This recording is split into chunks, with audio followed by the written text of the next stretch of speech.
So we're going to go through the characteristics of skeletal muscle tissue.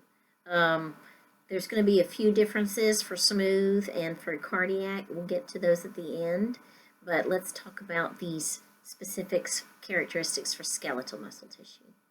Okay, the nervous system stimulates skeletal muscle. So you're going to have a neuron come and touch a muscle cell and zap it. The neurotransmitter is always acetylcholine for the skeletal muscle system. Now, for excitability, for smooth muscle and for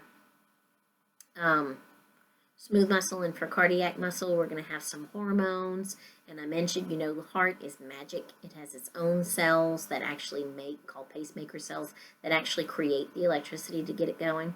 But skeletal muscle, you're going to have a nerve come touch it, actually a neuron come and touch that muscle and stimulate it to contract. And of course, contracting is when the muscle gets shorter. Extension is whenever the muscle is stretched.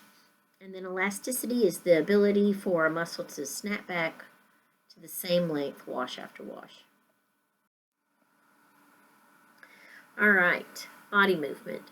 So what is the function of skeletal muscle? It's going to help us, of course, move from point A to point B. And skeletal muscle, you're in charge of that. So one thing, your mom always taught you to stand up straight or sit up straight. And this is good to help stabilize the joints. We constantly have gravity pulling on us. So our muscles are, even when we're not thinking about it, helping us stand up straight. You train your body that way, though. If you slouch all the time, your body is not going to make you stand up straight. And then in the end, long term, say 50 years down the road, your back might hurt. So believe it or not, when your mom told you to sit up straight, there's a good reason for it. Okay, our guts. Our guts are protected actually by your muscle. So the more firm and developed your abdominal muscles are, then the better better protected your GI tract, your liver, your spleen, all those things are protected. Okay, we have some areas that we are in charge of. So we have some smooth muscle sphincters and we have some skeletal muscle sphincters. So you met, let's say, an area where the stomach got smaller and moved into the duodenum. Well, that's a smooth muscle sphincter that lets small amounts of food from the stomach to the duodenum.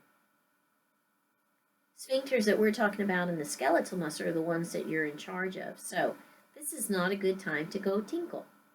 You can go tinkle when you're done listening to this. Well, actually, you're going to be able to pause this. Here's the blessing of doing online thing. You can stop. I'm tired of listening to Dr. Wiggins. I'm just going to put her on hold. And you can go potty. But let's say you're in class and it's not ideal for everybody to go in and out, in and out, in and out. You don't want to be that person. So you're going to hold it. You have skeletal muscle sphincters that you can tighten up to hold that urine until it's time to go. And then, of course, the heat production thing that we did before. So, we talked about how when you get cold, your muscles will actually start to shiver and help generate heat. So, what are some highlights about the different kinds of muscle tissue? So, skeletal muscle tissue, cardiac muscle, smooth muscle. Skeletal muscle only zaps through the nervous system. Smooth muscle can be zapped through the nervous system, but we also have hormonal control. And then cardiac muscle is all about those SA nodal cells, AV nodal cells. You'll learn more about that in A&P 2. They all use calcium and they all need ATP. The way that the calcium gets into the cell varies between skeletal muscle and smooth muscle. And for this class, we're really going to highlight skeletal muscle and calcium. You'll learn about the other two in more detail, especially the heart in A&P 2. Smooth muscle we kind of highlight at the very end, but we really don't do much with smooth muscle. Okay, When you look at skeletal muscle and cardiac muscle under a microscope, they have stripes. So what's happening is you have some proteins called actin and myosin that interact with each other. When they interact, then your muscle can contract, so can get shorter. The way that they lay down is in parallel lines, and then you're going to have these little anchors. They're called Z-discs. So you can see the striping of these guys under a microscope. With smooth muscle, the actin and myosin are actually kind of laid down like chain link fence, so there is no stripes. The name of this striping is called striations. So these cells are striated or striped. Some differences also: skeletal muscle, many nuclei. That cell starts at the origin of a muscle and ends at the insertion of a muscle. With smooth muscle, there's just one nuclei. With cardiac, there's one or two. Mitosis. Skeletal muscle and cardiac muscle does not go through mitosis. So what makes your muscles plump up when you get, when you exercise? Well, protein synthesis. You knew there was a reason you had to learn about that, right? So, actin and myosin, those guys that interact with each other, that make the muscle contract, the more you exercise, the more protein synthesis, the more actin and myosin. Skeletal muscle does not go through mitosis. What you have is what you have. But as you grow, or as you exercise, you plump that guy up with more proteins, actin and myosin. So they get fatter, like Popeye. The only one you're in charge of is, and then mitosis. Smooth muscle rarely goes through mitosis, but like if you're going to have a baby, you need the smooth muscle of the uterus to get bigger, to grow with that baby's growth. Voluntary, the only one that's voluntary is skeletal. And then I'm going to go through these next slides for location and stuff later. Okay, so here's stripes. You can appreciate, wow, this is one cell. Look at all those nuclei. Here's another cell, nuclei, another cell. Remember, we've cut through this as a two-dimensional picture of a three-dimensional object, so you're going to see the nuclei that are on the outside of the cut.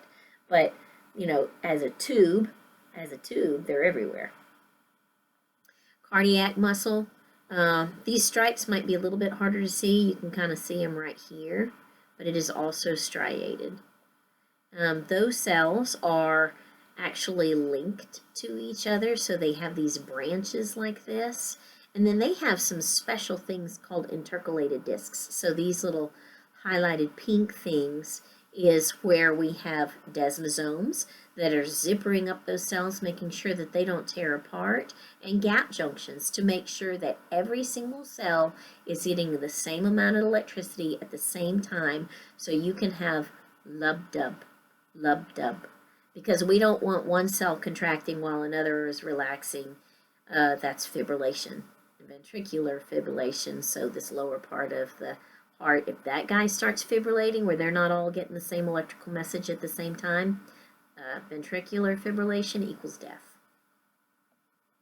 And then this guy right here is a smooth muscle cell. He kind of looks elongated. He's spindle shaped. No striations because his actin and myosin are not laid down parallel.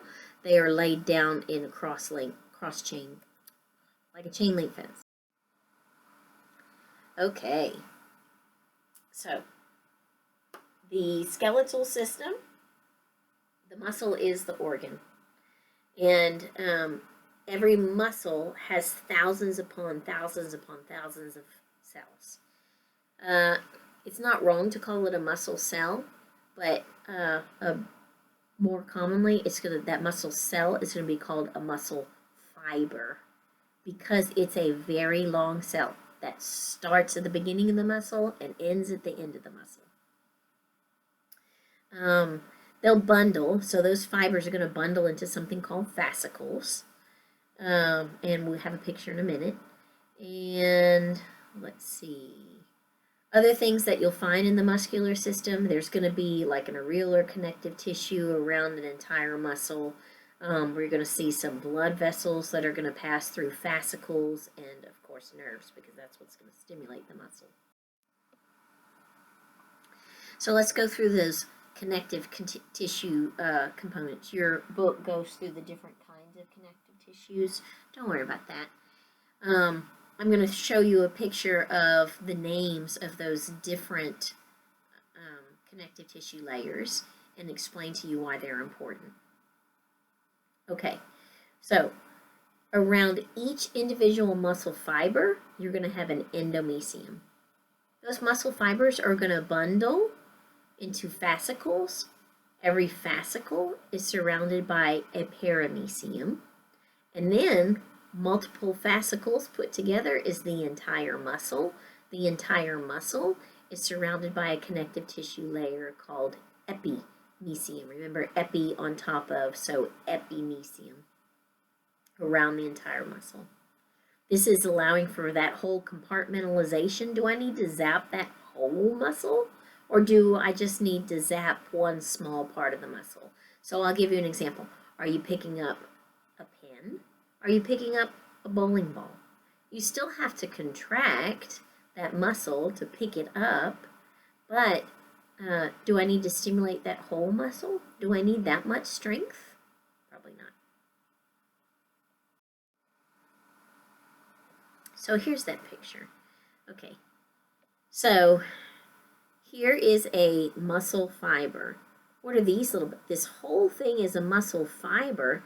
What are each of these little things? Well, these are the bundlings of the actin and myosin. We'll see those later.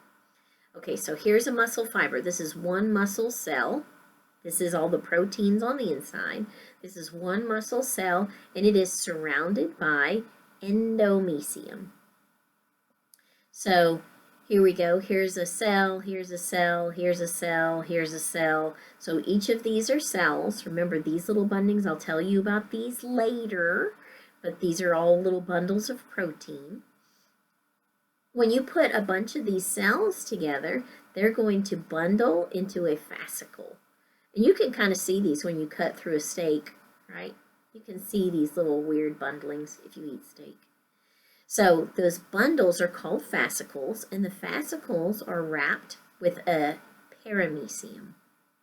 Okay? And then you have all these fascicles together, creating the entire muscle, and then you have a connective tissue layer called epimysium. So here's the cool thing. Each one of these little guys, every single one of them, each one of those little connective tissue endomysiums is going to join with each one of these little paramysiums. Each one of these paramysiums. So the endomysium will meet the paramysium, will meet the epimysium at the end. And it's going to be called a tendon. So a tendon is a combination of each one of these connective tissues of a cell, the endomysium, each one of these connective tissue layers of the fascicle, which is the paramysium, and finally going to join the outside connective tissue layer called the epimysium to go and attach to a bone. Remember, a ligament attaches bone to bone, a tendon attaches muscle to bone. Isn't that cool? Now, sometimes it's going to have another name, and I'll show you that in just a second. Let's see. So the epimysium surrounds the whole skeletal muscle, and the paramysium surrounds each fascicle. This area right here, those paramysiums, is where you're going to see some blood supply. Nerves. I don't know if I can go backwards on this without messing up my recording. Probably not, so I better not do that. All right, endomysium is going around each muscle cell, which now we're going to call a muscle fiber. Okay, here we go. When you put all those connective tissues together, then it's going to come together as a thing called a tendon when it's a cord, which is most of the time. Occasionally, instead of being a cord, it's going to lay out like a really long sheet.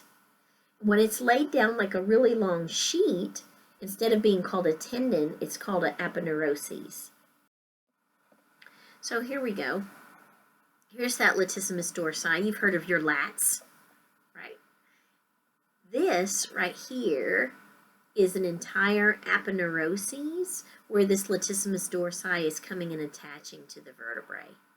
So instead of being a cord, now here's a tendon right here. So it's attaching to your humerus right here as a tendon, but along your vertebrae, it's going to attach as a sheet. So connective tissues coming together right here is a tendon. Connective tissues coming together right here is an aponeurosis. Quick review right here, anatomy of the knee. Here's a quadriceps muscle, you know your quads. And that tendon actually comes all the way down here and attaches at your tibia. Here's a bone living inside of a tendon. What kind of bone is that? Yes, its name is the patella. But from the bone chapter, do you remember what that's called? It's a sesamoid bone. Sesamoid bones live inside of tendons. The patella is the only one that we definitively have for sure in common with everybody else. You have little sesamoid bones on the underneath side of your hands and your feet, but you might, if you're a runner, you might have more than somebody else. Anyway. Okay, so how did that muscle cell end up with so many nuclei? Well, in formation, so embryonically, when you were a fetus and we're putting all this stuff together, we have some stem cells called myoblasts. So they came from the mesoderm, and they are going to combine. They're going to fuse during development. And as they fuse together and fuse together and fuse together, you end up with this one long cell. So this would be in utero. What's a satellite cell? Okay, so when I'm telling you that skeletal muscle cannot go through mitosis, but maybe you have torn some of your muscle, hopefully not completely. That's bad when you completely tear a muscle, but you get some little micro tears in them. We have a cell called a satellite cell. He's a type of stem cell that can help repair muscles. All right, so to confuse A and P students, we're going to change some names. Let's get into that microanatomy of the cell, the skeletal muscle cell. So now, instead of calling that muscle cell a muscle cell or a myocyte, we're going to call it a muscle fiber. The endoplasmic reticulum, instead of calling it the endoplasmic reticulum, we're going to do cytoplasm. The cytoplasm of a muscle cell, also now called a muscle fiber, the cytoplasm is called sarcoplasm. The cell membrane. So the cell membrane, the part that's wrapped around the entire, where we have all those gates that let things in and out of a cell, all those proteins that are embedded through the phospholipid bilayer, that wrap around each cell, that cell membrane, is now going to be called sarcolemma. So I usually do this. So we've got cell membrane, membrane, lemma, 2 M's, cell membrane, sarcolemma. That guy is going to be going all the way down the cell, but he is going to he's going to have these little dips, these little tunnels that are actually going to burrow themselves down through the cell. And I'll show you a picture of that in a minute. Those little areas where that cell membrane actually dips down as a tunnel are called transverse tubules. I'm going to show you what their job is. Okay, sometimes I've got some little um, prefixes here. So when you see myo, when you see mys, so miss, and when you see sarco, those are all referring to muscle. Rhabdo is going to get used for striped muscle, and if you worked at a hospital or physical therapy or anything like that, you might have known somebody, I hope not, that has suffered from rhabdomyolysis, and that's when the muscle starts to die. Very painful. That's a nightmare case right there. So rhabdomyolysis, lysis to come apart. All right, so I told you we've got these little bundlings inside of those cells. You have bundlings of proteins, and I showed them to you on that picture. I'm going to show you some more in a minute. Those little bundlings is proteins of actin and myosin. So actin and myosin are a protein. They're laid down next to each other. They're going to interact with each other to make a cell get shorter, to contract. Each cell is going to contract because of these proteins, and they get bundled up. Each of these little bundles is called a myofibril. These proteins are filling up that cell. A muscle cell has all of the components of a cell, but what it's mostly full of is proteins called actin and myosin and mitochondria, right? Because mitochondria are making the energy, and oh my goodness, a muscle cell needs ATP. Okay, so myofibril are these little bundlings of proteins, and they are actually a type of cytoskeleton. There are those little microfilaments that I mentioned when we talked about the cytoskeleton in the cell. Okay, and now instead of calling it endoplasmic reticulum, that smooth ER, smooth endoplasmic reticulum, we're going to give it another name, sarcoplasmic reticulum. And we mentioned that one of the jobs of smooth muscle, of smooth ER, is to store calcium, specifically in the muscle section. So here we go. You're fixing to see exactly how important that storage of calcium and that release of calcium is inside that cell. All right, here is that individual cell now. Here's all those little bundlings that we have right here. All those little bundlings. Each of these bundlings is a myofibril. These little bundlings are full of actin and myosin, all those guys. This one, they've pulled it out so that you can see the little stripes right here are the actin and myosin laying down parallel to each other. Now, what are these dudes? I'm fixing to tell you what those dudes are, but in a nutshell, they're anchors. They are going to be anchors for actin, and they're called Z-discs or Z-lines. When you look under a microscope, you have to have a pretty darn good microscope, but I have some great pictures here.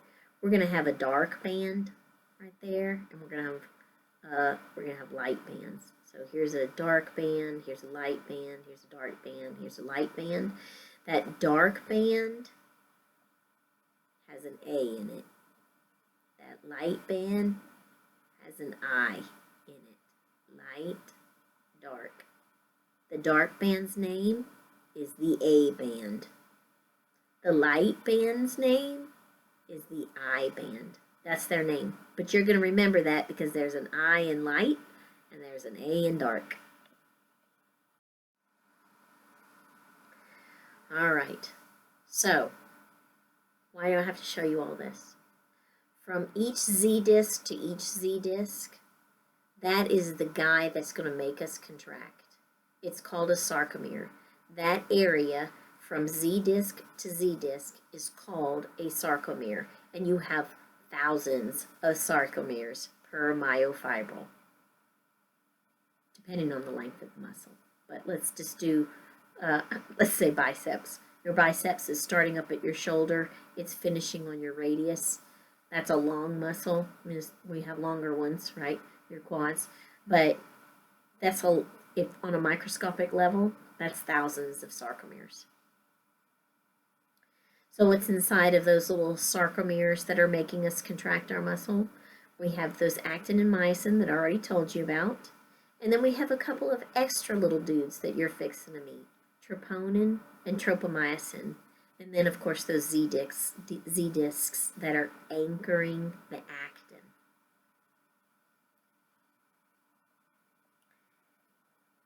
A for anchoring, A for actin. Anchoring the actin. So here we go. Now on that other picture, it was a microscopic picture, so it just looked like a line, a straight perpendicular line. But this is a Z disc and this is a Z disc. So from here to here is a sarcomere. Don't worry about this H zone. We have a couple of things. There's an M line, there's an H zone. Don't worry about that for me. That and that. Don't worry about that. But I'm going to tell you that these darker lines right here are the myosin, and these thinner lines are actin. This is how they lay down with each other. That actin is anchored at the Z disc. So you have thousands of sarcomeres per myofibril. So here's one sarcomere. There's another one that's going to keep going here, going to keep going. Same thing on this side, it's going to keep going. So let's just focus on this one little Z disc right here, to Z disc to Z disc, this one sarcomere. Okay, so you're going to have a center and then you have ends. All right, this is how these guys line up. So these myosin is a thick filament. So that's why he's drawn as a fat red line. Actin is thin, and so he's drawn as a skinnier line, like this.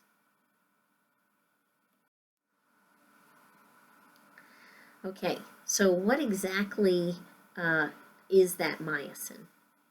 Well, it's a pretty cool looking protein. If you've ever been a National Geographic lover, or you like shows that are natural, this is what snakes look like when they're making new snakes. Okay, they intertwine with each other and their little heads are right next to each other. What this is doing is creating a strong cord, and then these guys are gonna cord up together. This whole thing right here is a myosin filament. There's some little things right here that are highlighted, and these are actually going to be binding sites for certain things. So I told you that actin and myosin are going to interact with each other to contract. So what's going to happen is when it's time, we're going to have actin come in, or myosin go and bind to actin right here. But what do we need all of this to happen? We need ATP. So we also have to have an ATP binding site. So each of these little heads has a site to bind to actin and has a site to bind to ATP. Here's that actin. This looks like a twisted string of pearls, but it has an accessory unit. So here's the string of pearls. All of this is actin. And look, these little pearls have a divot right here. There's little holes. And the way that this picture is drawing it is showing another molecule that's kind of covering up the holes, okay? These little holes are binding sites for actin, for myosin, sorry. So that little snake head that I said it has an actin binding site, well, this little actin has a myosin binding site. So that snake head wants to be right here. But we don't always want to stay in a contraction, so sometimes we're going to cover the binding site up with this little string right here. This string that's covering the binding site so that myosin can't always stay attached to it, this is called tropomyosin. And this tropomyosin string has another extremely important molecule right here. This guy is called troponin. If you've worked in a cardiac ward, you've heard of troponin before. Now we're talking about skeletal muscle right here, but I'll get into troponins' importance in just a second. Tropomyosin, that's the string that's covering the myosin binding sites. So when your muscle is at rest, when it's not contracting, it's covered up. That binding site is covered up by the string. Troponin is a globular protein. So quaternary, you remember that term, where it's a big old wad. This would be a secondary protein because it's like a string. Remember all that? Oh my gosh, why did I have to learn that? Aw, dang it. That's okay. I'll continue right here. Okay, so troponin, his job is to, he's got this little binding site right here for calcium. So do you remember, here's a muscle cell right here. Here's little bundles of actin and myosin and some other things, right, that I've mentioned. Compartmentalized proteins. Look what's wrapping around it. All that purple stuff is the smooth ER. And what is the smooth ER storing? The smooth ER is storing calcium so that at the right time, when a nerve zaps this muscle and says it's time to contract, this guy right here, the smooth ER, is going to get the message. Let go of your calcium. And when he lets go of it, now that calcium's floating around, woo, inside this muscle cell. And where's it going to go? He's going to go find this calcium binding site. It's going to bind onto the troponin. See right here, calcium binding site. Well, guess what happens? It's like putting a quarter into a turnstile. I don't know, some of y'all are probably too young to know what I'm talking about. When you went to Disney World or whatever, you put a quarter in the turnstile so that you could walk through the turn so that you could get into the park. So here we go. When you put a calcium on top of this troponin, this tropomyosin, when stuff binds to stuff, stuff changes shape. When this guy changes his shape, the string moves off of those binding sites. And now that you've had the calcium come bind to the troponin because the nerve said so, time to contract. Nerve zaps this muscle, which tells the smooth ER, which now we're going to call sarcoplasmic reticulum. He lets go of his calcium. Now it's free floating inside this muscle. It's going to go find these troponin binding. All right, this slide right here has sarcolemma, so cell membrane, and they've peeled it back away. So I told you that the sarcolemma is actually going to tunnel down into the cell, okay? So see, here's showing a picture. Here's the muscle, pull out a fascicle, pull out an individual cell. Here's the individual cell, sarcolemma peeling it up, and these little holes are the tunnels. Continuous with, this hole has been cut away from here. This is the tunnel going down. So this green right here is the tunnel called a transverse tubule. This purple right here, all this purpley, bluish purple, all that is the sarcoplasmic reticulum. So the smooth ER, sarcoplasmic reticulum, that's holding the calcium. Well, a nerve is going to come and touch this muscle and zap it. Say, I need you to contract. And what's going to happen is, as that passes down that cell membrane, remember the cell membrane is where those channels are, those proteins, and there's all kinds of proteins. Some of them are voltage gated. The nervous system is electrical, and that electricity is going to pass down through this tunnel down to here. And look, what's butted up against that T-tubule is the sarcoplasmic reticulum that's holding the calcium. That's how he's going to get the message. That's how that, dang it, electricity is going to go down into that cell. That's okay. We'll see it again in a second. All right, so I already showed you the different regions of that sarcomere. So there's dark bands and light bands. The dark band, D-A-R-K, is the A band.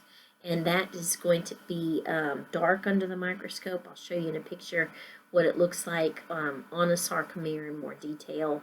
So It's easier to show you with a picture. I can't go back or I'll lose the recording. I band is going to be L-I-G-H-T, light. I band is going to be light in color. He's light because he is only actin. Actin is thin. Because he is thin, the light passes through it easier. And so it's light in color. If something's thick, the light can't pass through it under a microscope, so it's dark. So those A bands and I bands are what's going to create the stripes, the striations under the microscope. So here we go.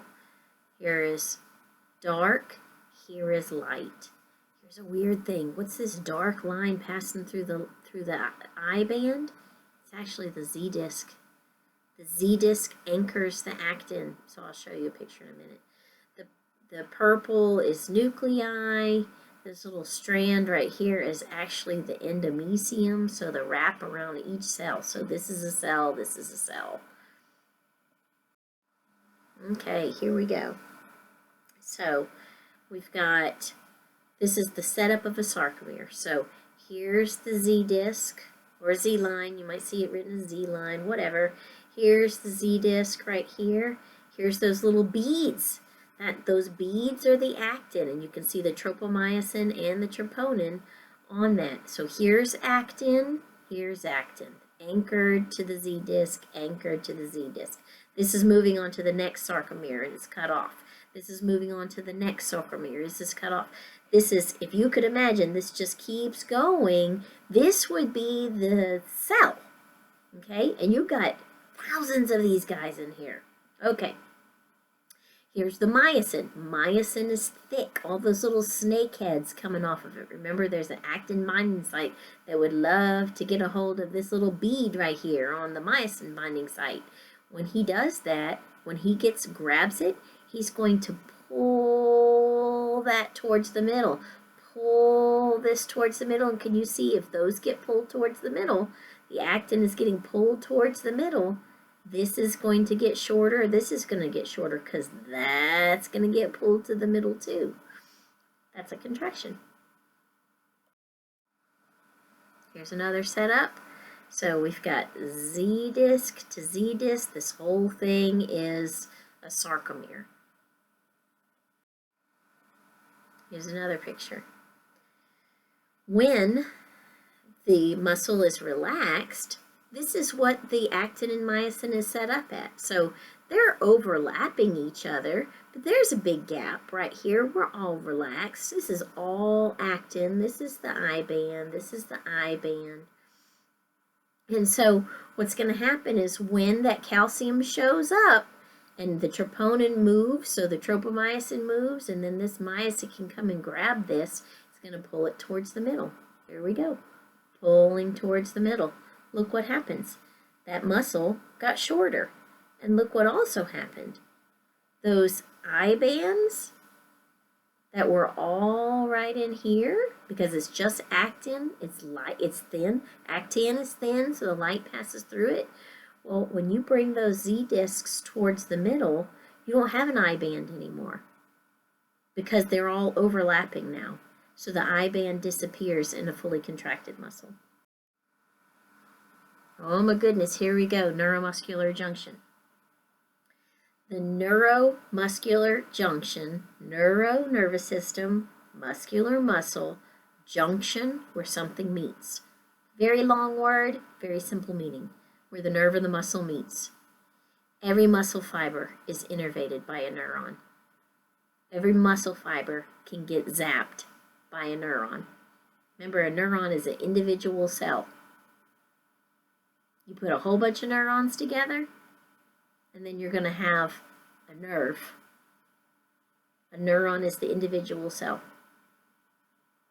Usually the ends of that neuron, so the ends of the axon terminal, is going to touch in the middle of a muscle fiber. And it has certain anatomical things I'm going to explain to you. The end of the axon terminal, sometimes it's called the synaptic knob, where it meets the muscle, that's the motor end plate, and the space between the two is the synaptic cleft. I'll show you a picture in a little bit. All right, these nerves are going to be somatic motor neurons. So somatic part of the system that we're moving inside the body, motor, moving. That axon is coming off of the cell body and transmitting the electrical message. So the electricity starts at the cell body, and it's going to zoom on down an axon, and at the very end it's going to touch the muscle. That's going to be the neuromuscular junction. So here's a picture. Here's that axon. You can't see the body because the body is going to be up here in the spinal cord. But that axon is going to come down here, and look, it's going to have these little splayed areas where it can go and touch. These are each individual cells. Where that neuron meets that muscle fiber, that is going to be a neuromuscular junction. Okay, so here's that axon coming down, going into separate little axon terminals right here. And this is where it's touching those muscle cells. This is a blown up right here. So here is that axon terminal, also called a synaptic knob, where it's touching the muscle fiber. This area right here, where they are at that gap between the two, because I say they're touching.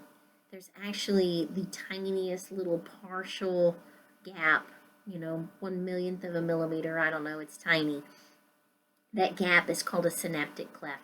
This area where we have this increased surface area along the muscle cell, right there, that's called the motor end plate. Motor neurons have long axons, so that motor neuron is originating at the spinal cord, getting the message from the brain, hey, I want you to move my muscle. So that axon leaves the spinal cord and courses as long as it needs to go. So let's say you want to wiggle your big toe. That axon is going to leave the spinal cord, so cell body inside your spinal cord. Important to know this for neurology. So when we get into the nervous system, you need to already know this. That motor neuron, so motor neuron means it's going to move something, motor, not sensory neuron, sense, motor. This motor neuron is originating in the spinal cord. The axon leaves, and it goes all the way down to your big toe. That is a stinking long cell. I mean, for somebody like Shaquille O'Neal, how long is that? Good grief. Anyway, you get the idea. Okay. So that axon finally meets the muscle of your big toe to help you wiggle. And he is going to meet at the neuromuscular junction, and he releases his neurotransmitter. That neurotransmitter's name is acetylcholine. All of your skeletal muscles get stimulated to contract by the beginnings of acetylcholine. So what happens is, at the nerve side, what calcium is going to enter into the synaptic knob, the axon terminal, synaptic knob, also called synaptic bulb. Why is there so many names? I don't know. I'm not in charge. So when that neuron sends down that signal from the cell body of the neuron all the way down the axon, when it gets to the bottom of the axon, calcium is going to come into that synaptic knob. When calcium comes into that synaptic knob, that tells the acetylcholine it's time to get going. I need to leave that nerve and go stimulate something. So it does. When the calcium comes into the neuron, the acetylcholine gets the message, it's time for me to leave. He is actually going to exocytose out of that neuron through the synaptic cleft, and he's going to go find a receiver on the motor end plate. So here we go with that chapter 3 again. There's going to be proteins stuck in the cell membrane of the muscle. So the receivers are going to grab a hold of that acetylcholine and open up a gate.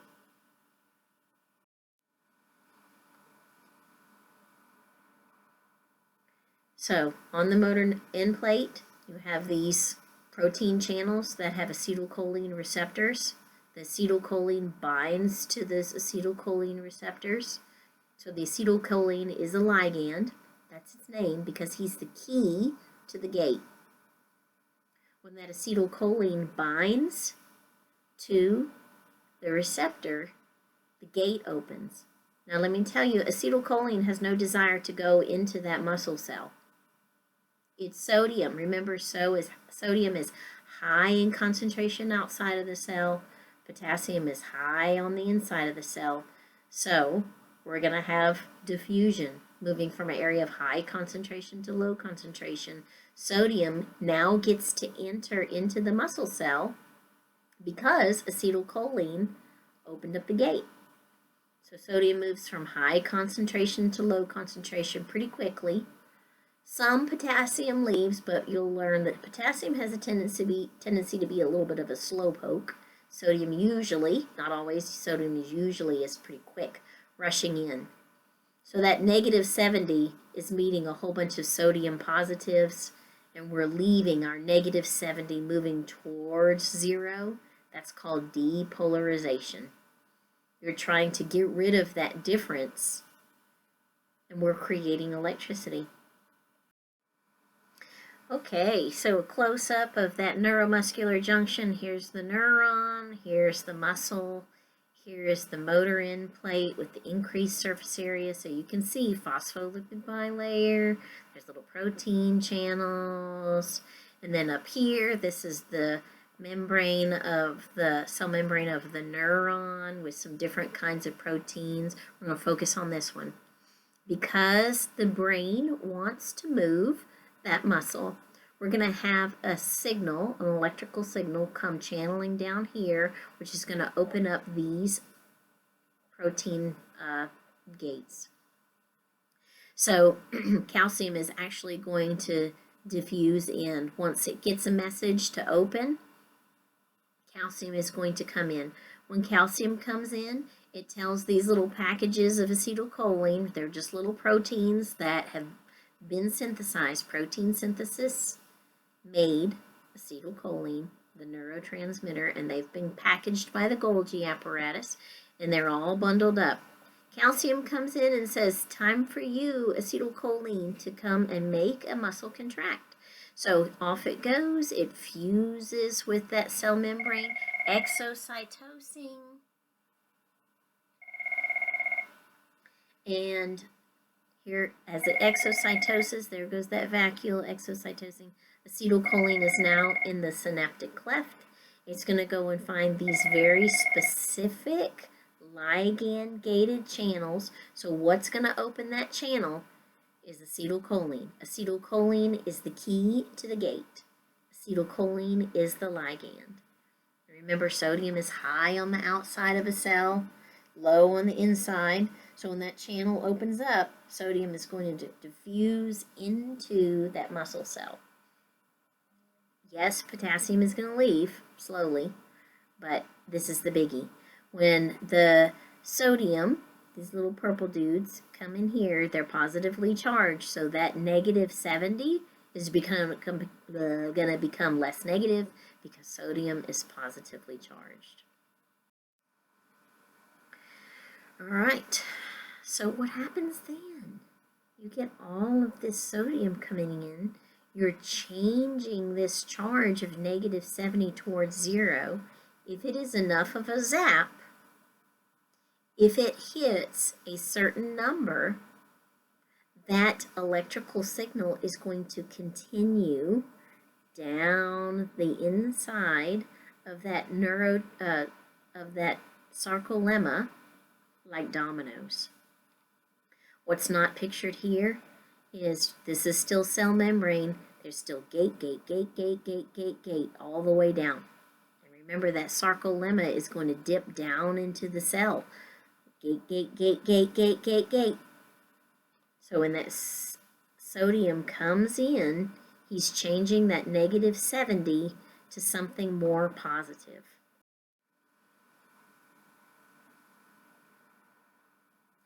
Sometimes there's diseases that are actually going to mess with that ligand-gated channel. Sometimes what happens, this is an example of one, myasthenia gravis is a disease where you have a shortage of the acetylcholine receptor. So those gates that are on the motor end plate, they can't receive the acetylcholine. If acetylcholine can't open up the gate, guess what? You're not going to be able to contract a muscle. So because they're not lacking, there's a shortage of them. These people are weak. They're not completely paralyzed, but they're weak. Now, there are some poisons like, say, the cobra poison that's going to mess at the neuromuscular junction. That causes paralysis and death. But this example, myasthenia gravis, is actually going to make the person weak because they do have some receptors, just not very many. So here's that term, action potential. What is an action potential? If you get negative 70 to a threshold number, then we're going to continue the zap, that electrical signal, down the sarcolemma, so down the cell membrane, and continue to open voltage-gated channels. When those channels open, remember sodium's going to move from a high concentration to a low concentration and continue that opening of a gate, opening of a gate, opening of a gate. So here we go. Remember I said there's going to be more gates. More gates. So the calcium came into the neuron, which told the acetylcholine to leave. The acetylcholine goes and finds these ligand-gated receptors, so the gate opens, so now sodium comes in. Let's go over to here. So we have gotten lots of sodium right here, and then we're going to start with some new kind of gates. These aren't the ligand-gated ones for acetylcholine. These are voltage-gated ones. So he recognizes that, wow, all this sodium has come in here. I am changing my charge, the voltage of this cell membrane. And so when this guy gets that message, he's voltage gated, he's going to open up. And he's going to let in more sodium. And then we're going to have another guy that looks just like that. And he's going to let in more sodium. And it's going to keep going like dominoes. That action potential, that zap, that's what I call an action potential, is going to keep going. Why are they showing us this potassium channel? Well, that guy is going to open up too to let potassium out because you don't want to stay in a constant zap state. You want to end up going back to negative 70. So right here is showing how you are going to repolarize, get back to negative 70. Slowly that potassium is going to leave and this area is going to go back to negative 70. But that's okay because the electricity is going down into the cell. It's going to go find that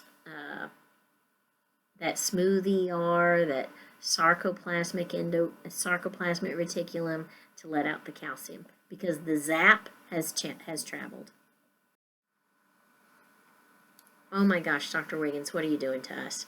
Okay, so this is a picture that I pulled actually from the neuro section. So ignore this little negative 90, whatever.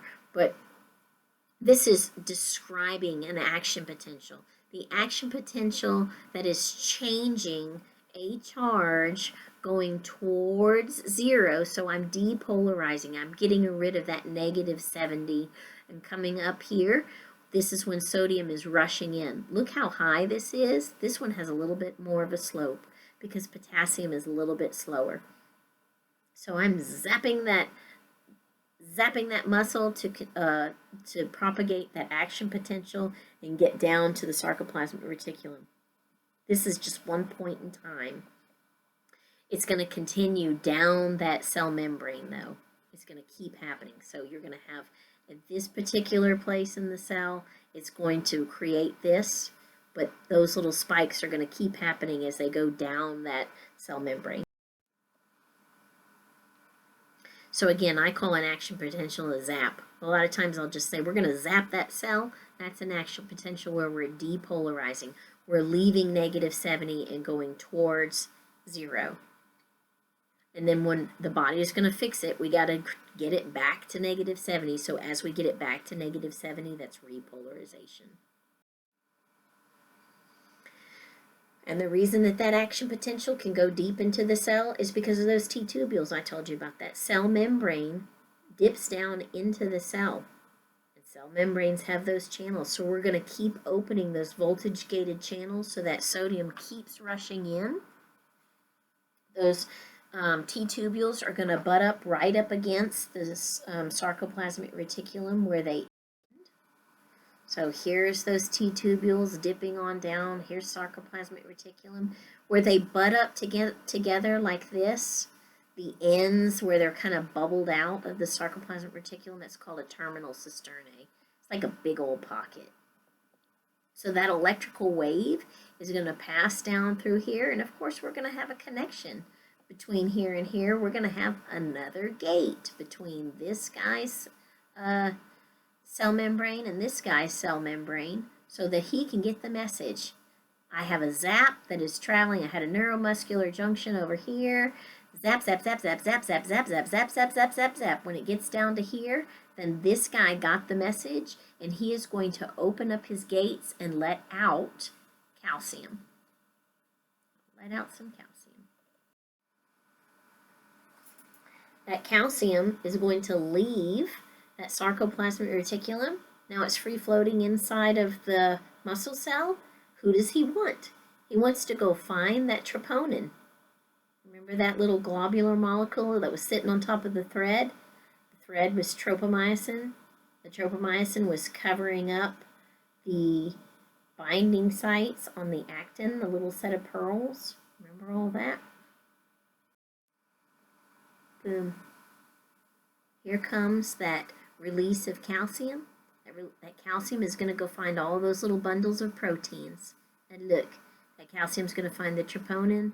The tropomyosin is going to move off its binding sites. See, it's covering the binding sites right here. Now they're not covered. And who would love to get a hold of that? This myosin right here. He's going to bind to that and pull that actin towards the middle, which causes a contraction. It's got a fancy name. You excited the muscle with the zap that causes a contraction. Why do we do that? I don't know. That's what it's a whole bunch of words to describe. I zapped a muscle cell so it could contract. Excitation, contraction coupling.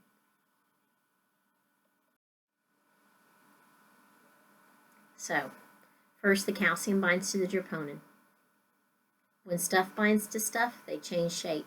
So the tropomyosin moves off of the binding sites on the actin so that myosin can now grab a hold of the actin and pull on the actin towards the middle.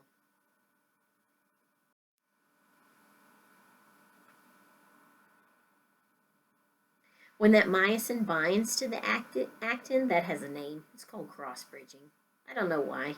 It just does. So when the myosin is linked up to the actin, it's got a fancy name called a cross-bridge. And then when the myosin pulls on the actin towards the middle of the sarcomere, that's called a power stroke. It's going to do it over and over and over again until you're done contracting. Remember those videos that I told you that are in Lanyap that you must watch over and over and over again? Here they are. This physiology is the most complicated physiology, not because it's hard, but because there's so many tiny steps. You have to understand the microanatomy, and then you have to understand why was it made that way. Form fits function. It was made like that for a reason. There's multiple videos over muscle contraction. You must watch them over and over and over again. There is also one on Crash Course where Hank does muscle contraction. That's usually that is how he ends the video. And he'll say, just like you have to watch this video over and over again to understand the sliding filament theory or something like that. Okay, so tropomyosin covering up those binding sites on those pearls. Troponin is the globular molecule. It's all covered up. We are relaxed. Calcium shows up and binds onto that troponin. When stuff binds to stuff, things change shape. So the tropomyosin moves off of those binding sites. The myosin that's laying close by can now bind to the actin, and he can pull it. This slide is talking about ATP. Do you remember I said that there was an ATP binding site also, not just an actin binding site on that myosin? Here's ATP. So what happens is inside this myosin head, there's something called ATPase. So when ATP, I'm going to start right here. Binding of ATP causes the myosin head to return to its resting position. So ATP is going to go to the binding site. It's very quickly going to break down into ADP and the phosphorus that got released. So adenosine diphosphate, here's the tri right here. It's all broken up. Remember, when you break bonds, you release energy, but that myosin head is going to store that energy until it's time to grab a hold of that actin. Once he actually does get to grab a hold of that actin and pull on it, there you go, power stroke, he releases the ADP and that third phosphorus, which allows for the ATP binding site to be open again, and another ATP shows up. Whenever that other ATP shows up, so he releases ADP and the third phosphorus. Whenever ATP shows up, that makes the myosin go back. Makes the myosin go back to the quote-unquote cocked position. So if you want to fire a gun, and it's that kind of pistol that you have to lower the trigger to be ready, that's exactly what's happening right here. ATP is going to come to that naked binding site, and when he does that, it makes that myosin let go. And that myosin head's going to break it down to ADP and phosphorus, ready for the next time he can grab the actin. But as long as there's calcium ions floating around in that sarcoplasm, then that myosin is going to keep grabbing, keep pulling, keep grabbing, keep pulling, keep grabbing, keep pulling, keep grabbing, keep pulling. You get the idea. So let's say that the action potential has stopped. You don't need to contract it, so your brain says, okay, that's enough contracting. Thank you very much. Oh, this is about the ATP. This is really important. That's why it's bolded. ATP attaches to the myosin head, causing the head to detach from actin. So once it attaches, that makes the myosin head let go and go back down to that cocked position. Okay, what stops a muscle contraction? The neuron stops firing, so the brain says, okay, enough contracting. I want to relax that muscle. We have an enzyme that lives inside that synapse. So the gap between the neuron and the motor end plate, and it's nicely called acetylcholinesterase. So acetylcholinesterase breaks down acetylcholine. So if you don't have acetylcholine opening up the gate, letting in sodium, then the zapping has stopped. Any extra calcium that's floating around, and there's no zap that's saying, I need you to be working, is going to get pumped back. So an active process, pumped back into the sarcoplasmic reticulum for the next time. There is a slight period of time where a muscle cannot be re-stimulated. That's called a refractory period. We'll get to that later. Okay, so no more zapping. No more zapping. And the calcium is going to get resorbed. Remember that ATP has bound to it and that myosin is back in the cocked position, but without the calcium, that tropomyosin is going to go back to its original position. So calcium gets pulled off, pumped back into the endoplasmic reticulum, to the sarcoplasmic reticulum. So the calcium leaves the troponin, so that when stuff binds to stuff, things change shape. Well, when something unbinds, things change shape. And that tropomyosin is going to go and cover that actin site again. So it's covered. So he's going to stay, I'm ready, I'm waiting. I have stored some energy inside this myosin head. I have a little ADP and a phosphorus, and I'm waiting. But it's done, so it's going to relax. Rigor mortis. Why do we get stiff when we're dead? ATP makes myosin let go. If you're dead, you don't have any ATP. So that myosin head can't go back down to the cocked position. It's pulled the actin tight, and that's it. Now, after time, proteins break down. So rigor mortis stops because the actin and the myosin and the tropomyosin and the troponin are all going to start to decay into tinier molecules. And that's why the cross-bridging releases and essentially you start to rot, for no nicer way to say it. Okay, troponin. I mentioned that maybe if you've worked in a place that does hearts, you've heard of troponin before. There's different kinds of troponin. So cardiac troponin is actually different from skeletal muscle troponin. There's several.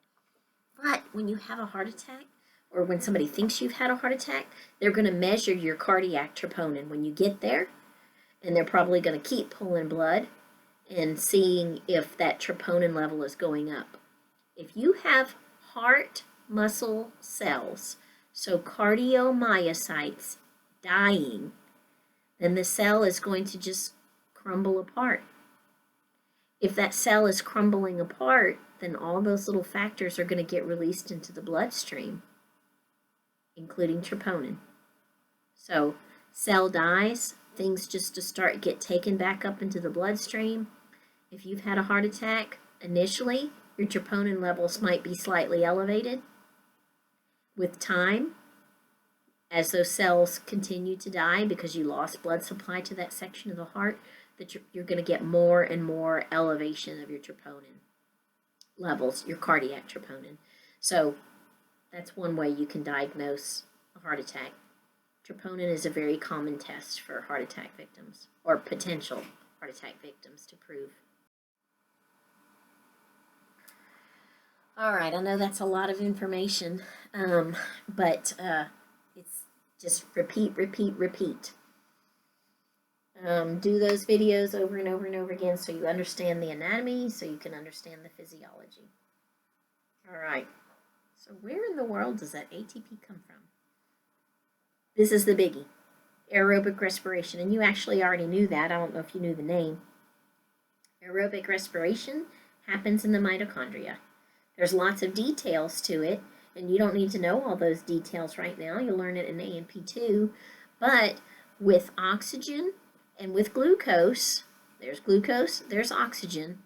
We're going to take that into the mitochondria, and the mitochondria is going to make carbon dioxide and water as waste products, but ATP. Approximately 36 ATPs per sugar molecule. That's a lot.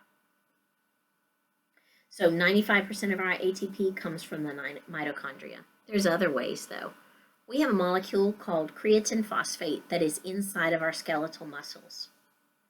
And very quickly, we can take that creatine phosphate and donate the phosphate to an ADP molecule, And then you have ATP, so you have creatine. If you are a baseball player and you are swinging at a fastball, you're using direct phosphorylation. I am still, and now I'm swinging at a 100-mile-an-hour ball. You don't need a lot of energy, but you sure need it right this very second. That's going to be from direct phosphorylation. Anaerobic is actually the breakdown of glucose in the cytoplasm. So initially when glucose goes into a cell, it gets broken into some 2-pyruvate molecules. You get 2 ATPs out of the deal. So not efficient. This is going to be for short, intense exercises. So maybe you run the 200 meter, you're probably using anaerobic. Aerobic is going to be things that are a little bit longer than that. Most of our ATP is coming from aerobic respiration. Here's a picture. So here's that anaerobic that I was just talking, 200-meter sprint. If that's you, well, there you go. You're getting a lot of your ATP2 per glucose from inside not the mitochondria. It doesn't mean you don't have oxygen available. It just means that these 2 ATPs are generated from without the help of oxygen. This guy, though, is where you're going to sometimes get lactic acid as a byproduct, and so therefore that's where you get some tender muscles. That's actually, it's kind of argued as to, is all muscle soreness from lactic acid buildup? I don't know why we have to argue about things like that, but anyway, we know that lactic acid inside the muscle is going to cause some discomfort.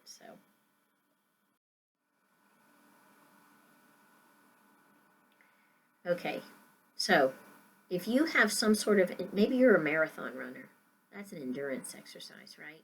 I mean, not everybody can be a marathon runner.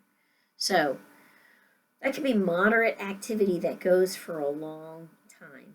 You're going to use the ATP from the mitochondria. Anaerobic, you can get it pretty darn fast from the anaerobic pathway, which is also called glycolysis. I forgot to point that out. But you're going to wear out. You can't keep doing 200-meter sprints every 5 minutes. And anybody that's done one knows exactly what I'm talking about. You'd probably be vomiting. It's not enough ATP.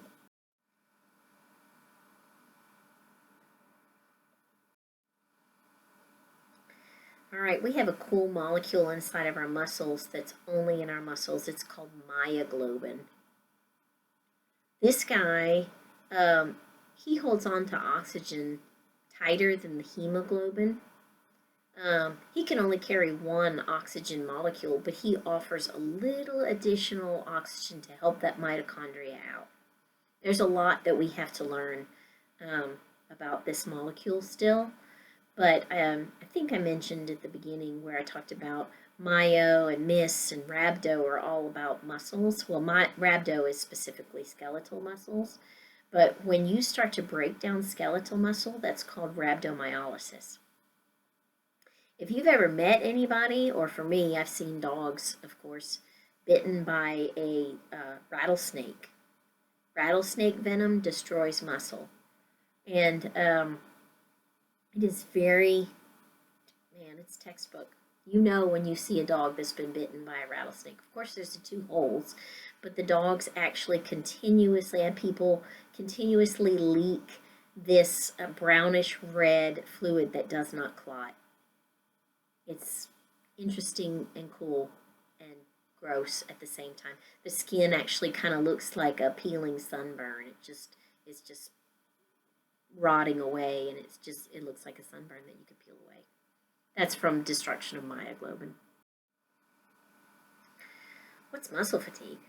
Well, you absolutely positively cannot contract that muscle anymore. I tell you what, if you've been grocery shopping and you had a whole bunch of bags, and you're like, I can get this. I can carry all of these. And then you're almost to the door and you drop because you were silly and you knew better, right? How many times have we done that? That's muscle fatigue. You're contracting and contracting and you're contracting and your muscles start to shake and you're like, oh my gosh, get the door open! And then you drop all your groceries. So that's muscle fatigue. You have used up as much ATP as your muscles will allow you to. You don't want to use it all up, you'll die. Building up too much of a waste product like lactic acid, which is going to lower the pH, making your muscles too acidic, and your body says, stop doing that, silly. Just take 2 grocery bags. You don't need to take all 8 grocery bags. Okay. Oxygen debt. So you go for a run. Let's say you go for a mile run, and you need the oxygen for the aerobic pathway. Okay. Well, when you're done running, you have used so much oxygen to contract those muscles. You know some of your other cells would like some of that oxygen too. So really, to replace that oxygen that you have lost, that oxygen debt, to make sure that all your other cells are happy too, you're panting. You're trying to get in as much exercise as possible. It's also called post-exercise oxygen consumption. So we're trying to make sure that every cell has all the oxygen that it needs, so you're going to pant. That's called oxygen debt. Another term, muscle tension. That's the force generated by the contraction of a muscle. So how strong are you? And I hate to say it, girls, but boys are stronger than girls because boys have more muscle than we do. It's genetic. It has to do with testosterone. Sorry, some girls, I can think of a couple that are probably fussing at me in my head. Some girls exercise and they're much tougher than some boys that don't exercise. But boys genetically, males have more muscle.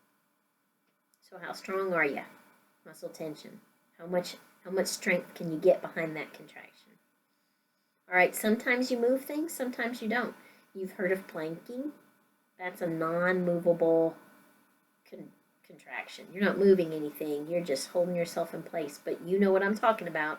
If you have planked and you're just in that position and you feel the tightening of your muscle, the contraction of the muscle, it's a type of contraction called isometric. You're not moving anything, but you for sure are getting some tension inside that muscle. Most of the time we're doing a little bit of both. Okay, so isotonic contractions are when we actually are moving a load. So when you shorten a muscle, that is a type of isotonic contraction called concentric. When you are lengthening a muscle, that is a type of isotonic contraction called eccentric. So these pictures right here, you pick up that barbell, this contraction right here, shortening of the muscle. But you know, you don't just plop that barbell down, you slowly go back down. So when you're slowly going back down, you can still feel the tension in your muscle, right? Especially when you're on like rep number 30. It's tight. You can feel it. And of course, you can see it on the other side. Whatever the biceps is doing, the triceps is doing the opposite. Still a concentric and eccentric contraction, but opposite names, because the triceps is doing the opposite of the bicep. And then isometric, like I said, you're still getting tension. But if you're doing like leaning up against a wall, you can feel yourself tensing. Or if you're doing the squat, so your back is flat against the wall, but your legs at a 90-degree angle, you're not moving. You're not going to move the wall. But your thighs are going to start to shake. Yes, mine do. So that's isometric contractions, not isotonic contractions. Isometric. Okay, remember, our skeletal muscles do not go through mitosis. So the number of muscle fibers don't change. So how do we get stronger? The more you exercise, the more myofibrils you're going to make. The more actin and myosin, which are proteins, the more you're going to make. Hormones can change, so guys have more muscle. Stress is Stress can break down cortisol, can break down everything. People that have a disease called Cushing's disease, that have way too much too much cortisol in their body, their adrenal glands are working overtime, putting out lots and lots of cortisol, again, from a disease state. Their muscles break down. So when you look at their belly, all their abdominal muscles are breaking down, so they're very toad-bellied. So all their guts aren't being kept in place by their abdominal obliques. Okay, the term hypertrophy means that you are making bigger muscles. Hyper, more. Atrophy, this can be like maybe your arm's been in a cast, so you're not using that muscle at all, so it's going to atrophy. But guess what? You can go do exercises when the cast is off, and you're going to plump up each and every one of those muscle cells again with some more actin and myosin. Old people too. Remember, when we get old, we just don't do things like we used to. Protein synthesis doesn't happen as much as it used to, so your skeletal muscles, unless you're really working at it. I have an 85-year-old uncle that still goes to the gym every day. He's handsome, and he looks good. He's got a lot of muscle. But you know what? All of his buddies, they get skinny arms. Okay. Force of contraction. So, how do we change the force of a contraction? Well, how often are we stimulating that muscle to contract? The more you stimulate it, the tenser that muscle's going to get. How many muscle fibers are recruited? I'll get into that in just a minute. What's the size of your muscle fiber? How big are you my Uncle Larry? Or are you his friend? And then the degree of stretch. There is an ideal way to contract a muscle to get the best muscle tension, the best force of that contraction. So let's go through recruitment. You have, actually no, we're going to do motor units first. I have to explain those first, then I can explain recruitment. Okay. Some muscles, well, a motor unit is that neuron and how many muscle fibers it innervates. So that neuron comes down and his little axon terminals splay out like a fan. So one neuron can go and touch maybe 10 muscle fibers, or maybe that one neuron can splay out and touch thousands of muscle fibers. When he can touch thousands, that's a large motor unit. That one neuron going to thousands of muscle fibers, it's a large motor unit. If it's that one neuron that's just going to like 10 muscle fibers, that's a small motor unit. The more detailed of a motion you need, the more small motor units you're going to have. So you can move your eyes in so many teeny tiny directions. You can move your fingers in so many different types of directions. But like your thighs, they don't do much. I can take that thigh and contract it and bring my knee straight, or I can relax it and make that knee go back down. That's all he can do. He doesn't do all kinds of crazy stuff. Your quadriceps can't do all those tiny little movements that your eyes and your fingers can do. So I don't need anything fancy. I can have one neuron hit 1,000 of my quadricep muscle fibers so that I can straighten out my knee. But your eyes and your fingers, because there's so many detailed motions, that different little directions that your fingers can go, your eyes can go, then I need a motor unit that hits just maybe 5. And then another neuron that hits maybe 5, and then another neuron that hits maybe 5, so that I can get those fine detail of motion. So this right here is showing a motor unit. This purple one will say, okay, it says it's motor unit number 1. Here's that neuron. He splays out. He touches 1, 2 cells. this guy right here, remember the cell body is inside the spinal cord. Axons leave the spinal cord and splays out. The axon is splaying out. He's touching 3. So this is a larger motor unit than this guy. He's doing more than this guy.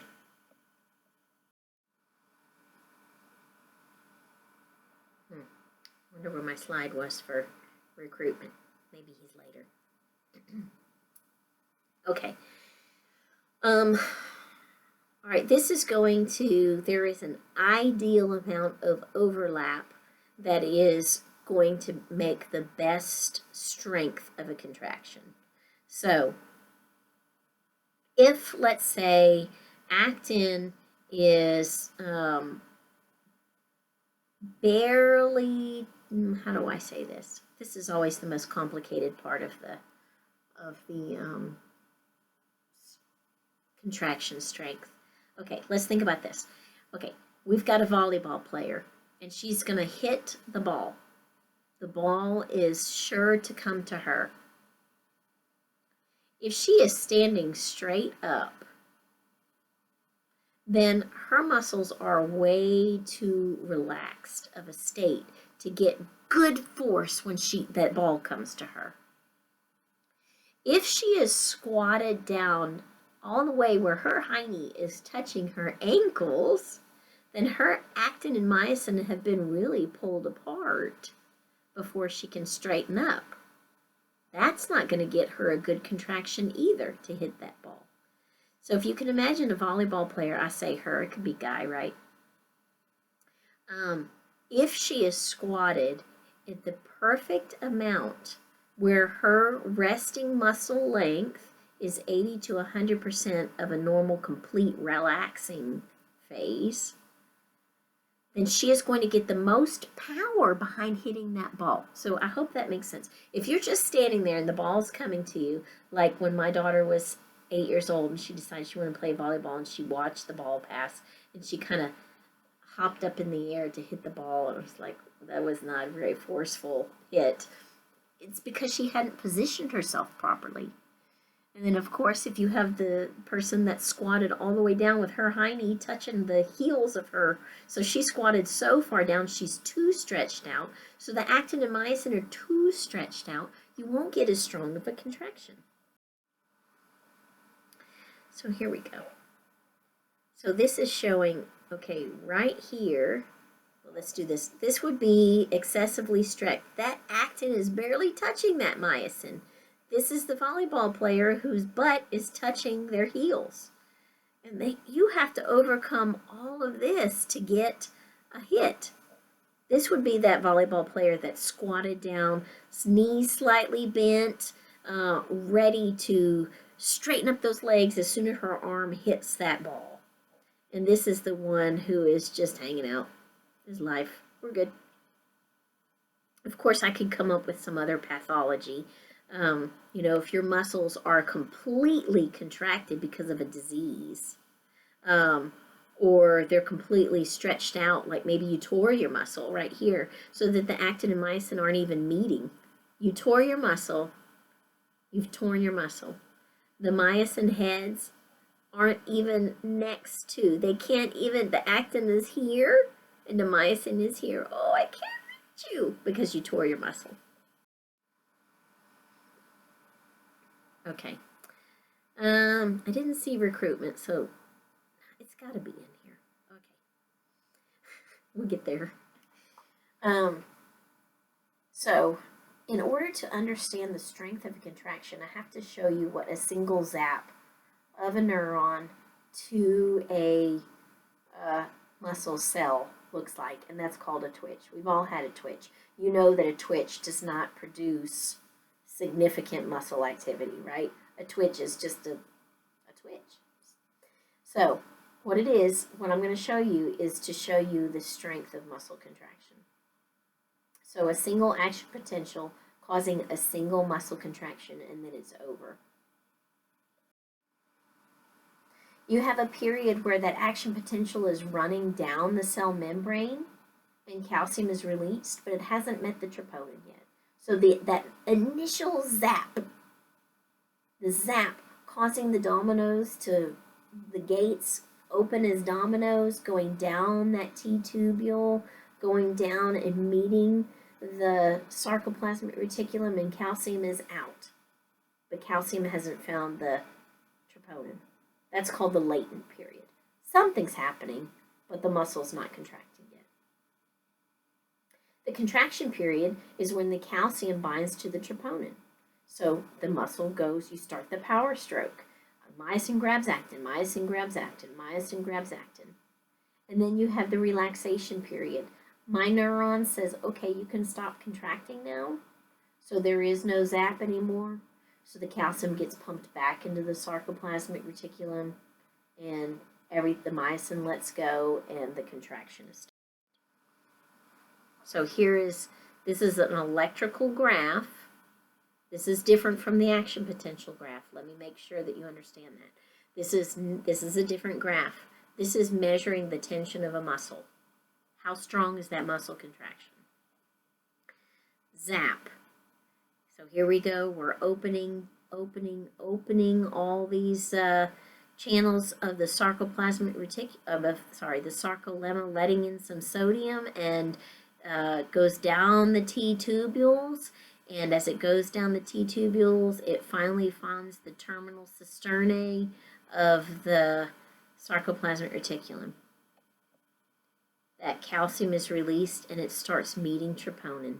Meeting troponin, I'm contracting, I'm contracting, I'm contracting, I'm contracting. And then the brain says, that's enough. I don't need any more. Action potential is done. Action potential being done, that acetylcholinesterase starts eating the acetylcholine. Calcium gets pumped back into the sarcoplasmic reticulum, and we're going to have more potassium, resetting everything slowly. Potassium is slowly. We don't have any sodium coming back in, so we're going to go back down, relax that muscle. That's the relaxation phase. So look, here we go. Some muscles move quick, and they do lots of rapid, so your eyes, rapid eye movement. This lateral rectus is talking about for your eye.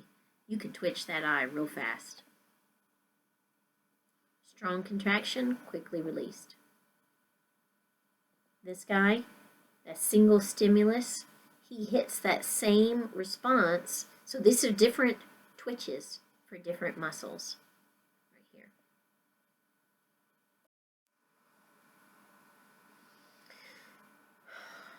Okay, we have different demands on for different needs. So what do I need to pick up? How fast do I need to get there? These kind of things. It's controlled by our nervous system. So, you've met the twitch. I'm going to introduce to you how a muscle can get stronger based on nervous stimulation. So, temporal summation, also called wave summation, is when you zap that muscle repeatedly. So, like carrying the groceries. So, you are getting the stimulus, hold the grocery bag, hold the grocery bag, hold the grocery bag. This is a repeat stimulus. This is an individual twitch, by the way. So, if this shows a single twitch, we're contracting, then we're coming all the way back down to relaxation. Here we go. We're going to get a stimulus, we're going to contract, and we're going to relax. So those are twitches. Temporal summation. Here's the stimulus. You're going to contract. You're going to start to relax, but then you get another stimulus. Look what happens on that graph. The tension went up because you never got to completely relax. So you have all this calcium that didn't completely get pumped back in to the sarcoplasmic reticulum. You never completely relaxed. So you have this calcium from this stimulus, plus now we've got another stimulus. So we're adding more calcium to allow for more recruitment of more muscles. Another way to think of this is when you are exercising and you're doing reps. Let's say you're doing a barbell and you're doing 15 at a time.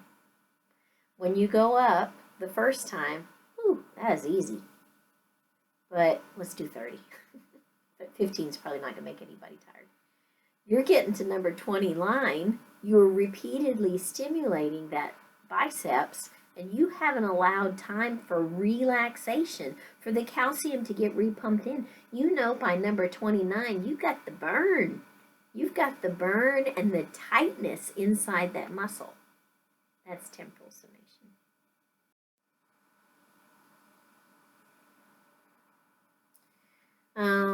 So the more you stimulate a muscle, the more rapid that stimulus, the tighter that tension is inside that muscle. Okay.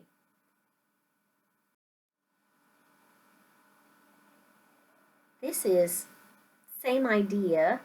Let's go back to the grocery bag. You could say this is getting to the point where, oh my gosh, can I lift it anymore? Can I lift it anymore? This would be like you're carrying the grocery bag and you're starting to get quivery muscles. Your brain says, don't drop it, don't drop it, don't drop it, don't drop it. And this is where you're like, I can't do it anymore.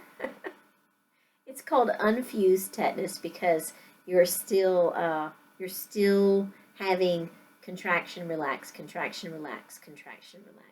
You can get tetanus where you actually are flatlined. So that's complete tetanus, like this. Say the end result is the same. You're done. You drop it. This is from an increase in frequency of a stimulus.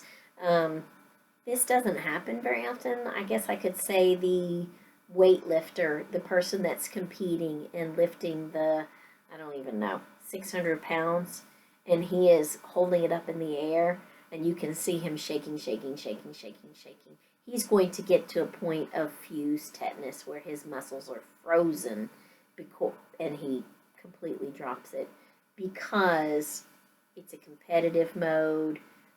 Again, this doesn't happen very often. Here's another example. The person that goes and lifts a car off of a victim. Okay, we should not be able to lift cars, but we know that it can happen. So mind over matter. That would be a state where you actually could hit fused tetanus. The term tetanus from the infection Clostridium tetani comes from this physiologic process where your muscles are tetanic. Those people are completely frozen up in a weird arched position. Their back is completely arched. We can treat it if you catch it in time, but end stage, you're locked in this almost sawhorse position.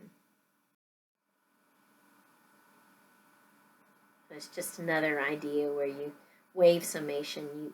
You can build the tension in your muscle, and of course, if you do it with increased in frequency, you'll actually hit a tetanic state before you collapse.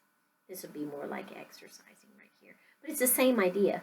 Wave summation, if you hold things and you relax, but you didn't let it relax all the way, it's the same idea. This one's just much more extreme.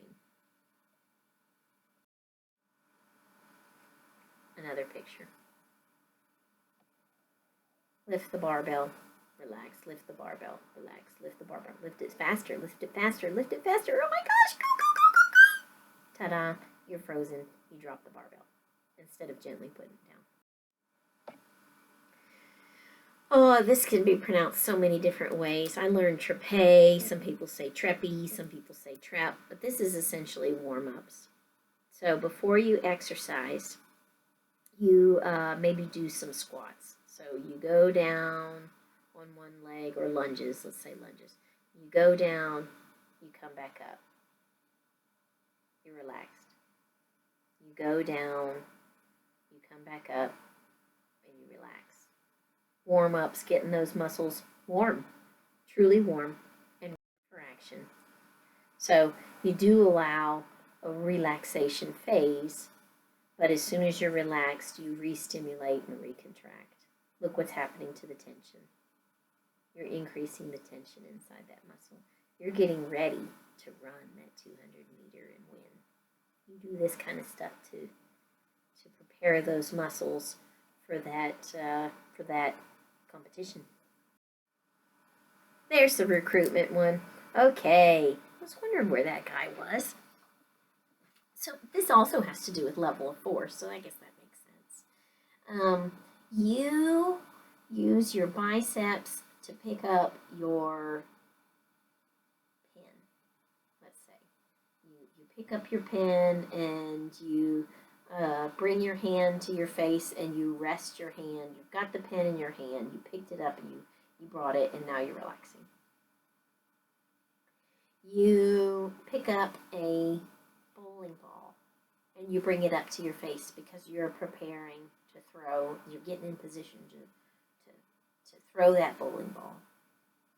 You're using the same motion. You're using the same muscle. But do you really need to recruit each and every one of those muscle fibers? No. The more you know in advance what you're picking up, the more your brain is going to recruit muscle fibers. So you're going to ask more motor units to come into play. Now here's the thing. Sometimes your brain subconsciously guesses how heavy something is. We've all done this. My daughter needs me to move her out of her dorm. I'm going to see a box, and I'm thinking she's probably put as much crap in that box as she could possibly put.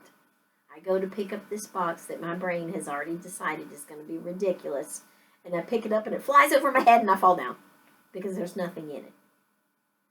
Oh, I haven't packed yet.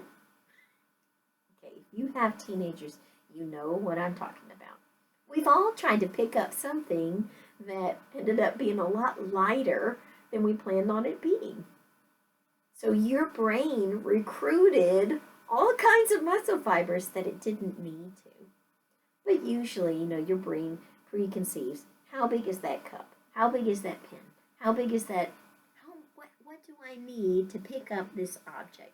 Your brain recruits motor units.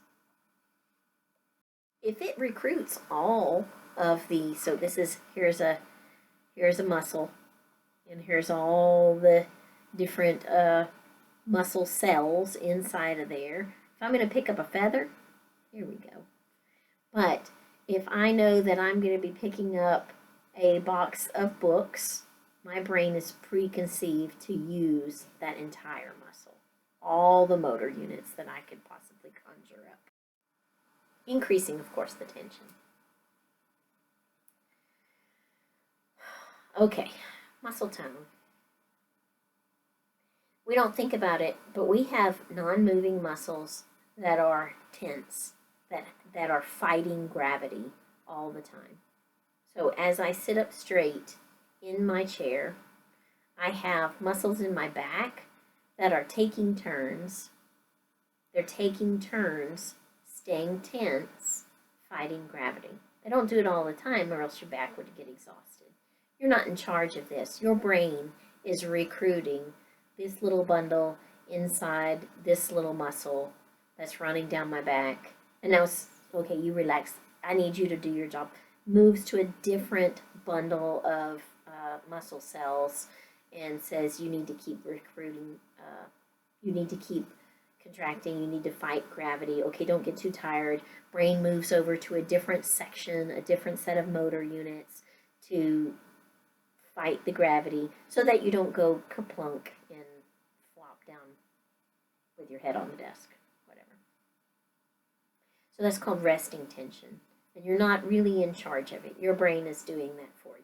It recognizes. Can you? Yes. Can you tense up all the muscles in your back and be real strong? Can you slump your head down onto your desk? Of course. You can be in charge of that. But you do have a resting tension all the time that's fighting gravity, that your brain is making sure that your back doesn't get exhausted. So it recruits and relaxes different areas. This section is kind of cool. Muscle fiber types.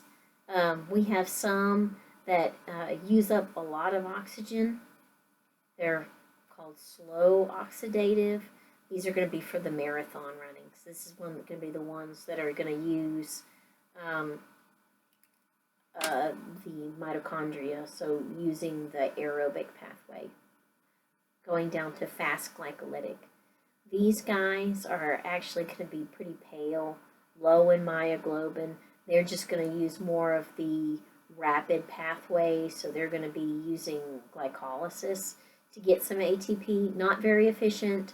They work fast. They get tired fast. And then fast oxidative is a good blend between the two. So it has to do with how they get their ATP. We all have a mix of these. We all have all of these fibers. However, genetically, some of us, like Usain Bolt, that man is fast, right? He used to be the fastest runner in the world. I think he's been beaten. But, okay, so he's a fast dude. So chances are, if you biopsied his muscle, you'd find lots of this kind of muscle fiber and not nearly as many of this kind of muscle fiber. Again, most of us have a great blend of all of them, but genetically, some of us have more than others. So again, the slow oxidative is going to be pretty low intensity. So if you're just going for the nice jog in the morning, or just not doing much of anything, maybe just going for a walk, something that you are going to use the mitochondria, the aerobic pathway, to make those muscles go. Anyway, I'm going to go through that again because I've already said it. Okay, slow oxidative are very resistant to fatigue. So that person that can do a marathon, they can do it because they have, it's slow to get those ATPs from that mitochondria, but it's going to produce 95% ATP that our body needs. So really quick, we're going to have, for a long time, you're going to be able to go and go and go. Fast oxidative, again, is kind of a mix between the two. They're fairly resistant to fatigue. I mean, you can overdo it and end up getting a big old buildup of lactic acid if you don't pace yourself. These don't have as much myoglobin, so they're a little bit paler in color. I'm going to show you pictures in a minute. But the slow oxidative is higher in myoglobin, so they're very red. And the fast oxidative have some myoglobin, so they're not really red. They're a little bit more pink. Fast glycolytic is going to be, it's going to fatigue fast. So they can get that really quick anaerobic 2 ATPs, but you start to get a buildup of lactic acid and you're going to wear out. They're low in myoglobin. So here's a picture. You can appreciate that some of these are darker right here. Some of these are lighter. The slow oxidative, fast glycolytic, and this is a good mix between. This is a fast oxidative right there. Mr. Barton likes to talk about how maybe it's on that podcast, how in Russia, I think he said in the 70s, they would biopsy people's muscles to figure out how should we train you for the Olympics, because they want to win. So they would go and biopsy people's muscles and have a look at it and see, are you loaded with slow oxidative? Are you loaded with fast glycolytic? What does it look like you're going to be best at? Is that not crazy? Sure, biopsy my muscle. Let's see where I should be trained at. Lots of information, probably too much. Hey, mitochondria-wise, which of those do you think would have the most mitochondria? Slow oxidative, because we're going to use the aerobic pathway, slowly making ATP. So this fast glycolytic don't have as many mitochondria because we're we're not worrying so much about the mitochondria. We're getting our ATP from the glycolysis, which is happening in the cytoplasm. I don't need the mitochondria for that, but it'll wear out fast. Very inefficient.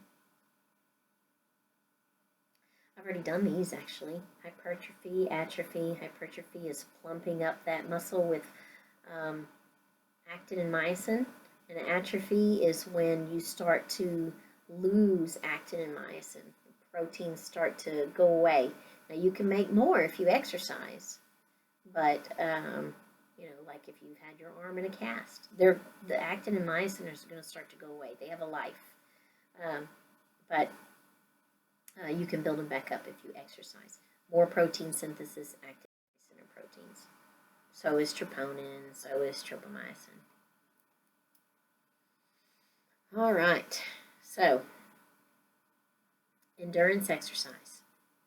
This would be the marathon running, swimming, biking. So things that are not immediately quickly stressful. They're building up muscle. You're using the aerobic pathway. And if you're making more proteins inside that muscle cell, you need to support it. So you actually, the more you build up, you actually are going to branch off from your existing capillaries, more capillaries. So you're going to continue to create more blood supply. That's called angiogenesis.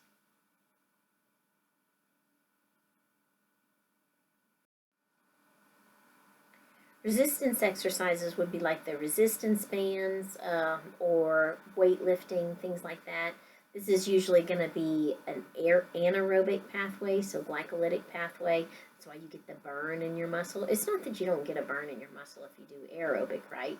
But not as much as if you've done all the heavy weightlifting, because the heavy weightlifting is using the glycolytic pathway, so anaerobic pathway, same thing. Anaerobic, glycolytic, and you're going to build up some lactic acid. When you do this, I think I mentioned in bones, not only are you working on your muscle, but you're also building your bones, because remember, you get those tiny little microfractures from resistance workouts, and you get those little cracks, and so they'll polish off the old bone that has the crack and lay down fresh new bone, which is going to strengthen your bone.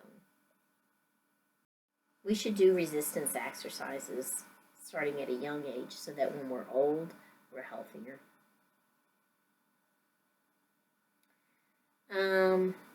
Disuse atrophy. So that's the cast, or you've been laid up in bed from some sort of reason. If you don't use it, you're going to lose it. So every day that you don't use a muscle, you can actually lose 5% of your strength. Paralyzed muscles, if you've seen someone that's paralyzed in the legs, their legs are going to be really skinny. What will end up happening is you'll have connective tissue eventually replacing lost muscle. And that's it. Once the connective tissue replaces muscle, then you've lost a muscle cell. Muscle cell dies, fills in with connective tissue. There is no mitosis in skeletal muscle. So this is why physical therapy is so important. As soon as something happens to somebody, as soon as they're physically able, they throw them in physical therapy so you don't lose those muscles. The older we get, the less mitosis we can do. This is atrophy specifically from age is called sarcopenia. So you just don't do protein synthesis like you used to. So you can't plump up those muscle cells that you have as well with actin and myosin.